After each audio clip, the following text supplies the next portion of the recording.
کړی دی او بیا معاذ ابن جبل رضی الله عنه ته کړی دی، نو دا به څومره قیمتي نصیحت او وصیت دی. هغه وصیت دا دی چې د فرض منځه نه بعد دا ذکر پرې نه دی. نو دلته ورته اوصیک یا معاذ، وصیت ته کو لا تدعن فی دبر کل صلاة ان تقول، هر منځه نه وروستو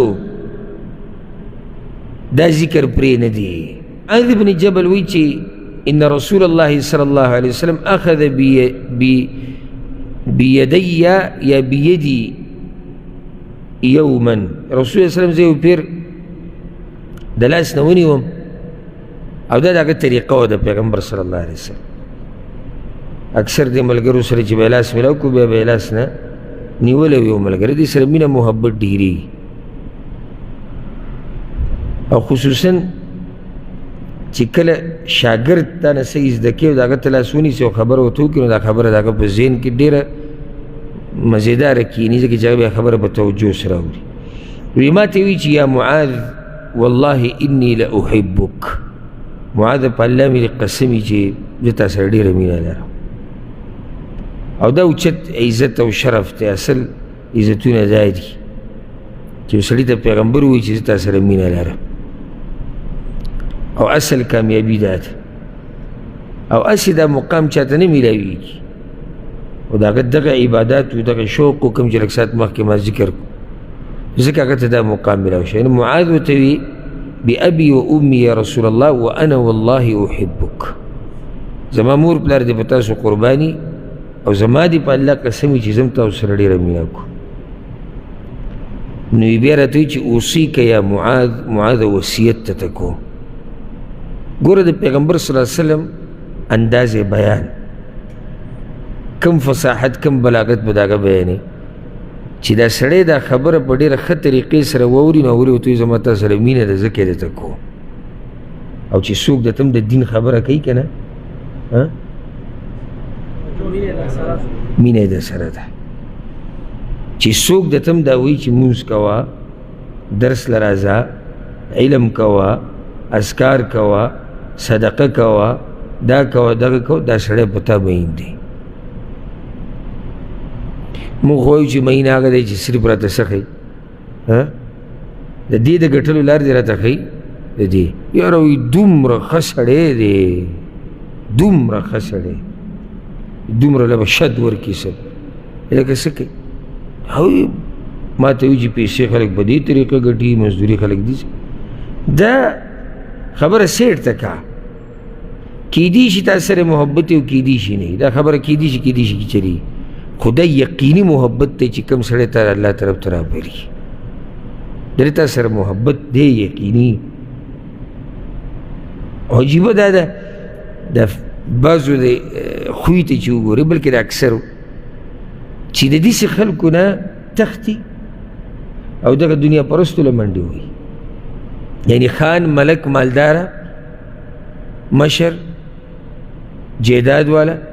اسې ورته دی تشکینی پاسي، خیر د هغې یو دوه کنځلې ورته موږي دی خوشحالي. او چې کوم سړی د الله طرف ته رابلي، د هغه د مجلس نه تنګي. بیا اوس بیا به د دین خبرې، بیا به درس، او بیا به نصیحت، او بیا به راته وایي چې الله ته راواپس شه، او بیا به راته دا خبرې دې نه تنګ شي. نو کوم سړی چې تا صحیح تجارت ته رابلي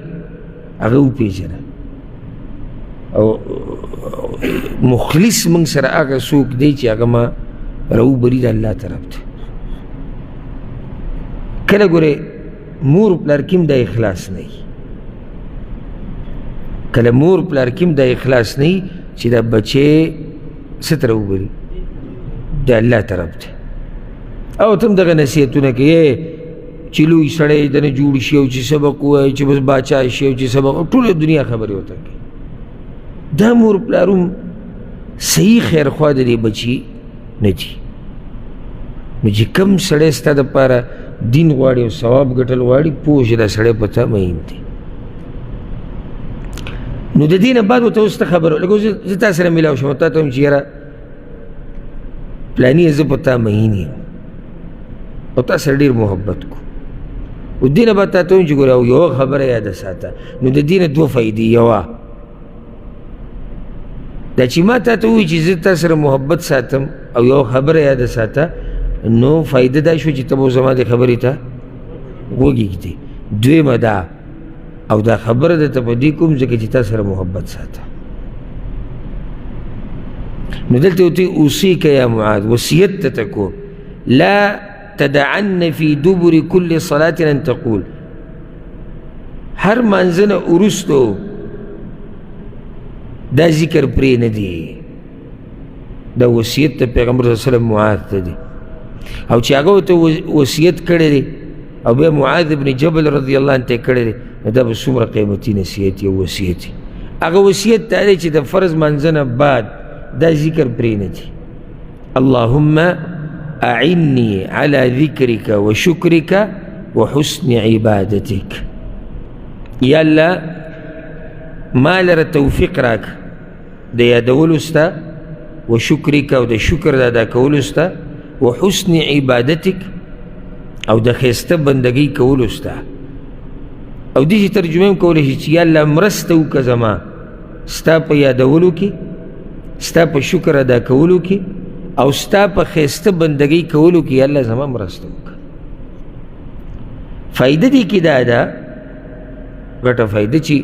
الله مرسته نه کړي نو موږ نه الله یادولی شو نه شکر ادا کولی شو نه ښایسته بندګي کولی شو نو چې الله رسره مرسته وکړي دا هر څه به وشي نو دا د مانځه نه بعد یو ذکر دی او دعا ده لږ ساعت مخکې ما تاسو ته ونیي چې موږ د مانځه نه بعد د دعاګانې غواړو دا دعا نه ده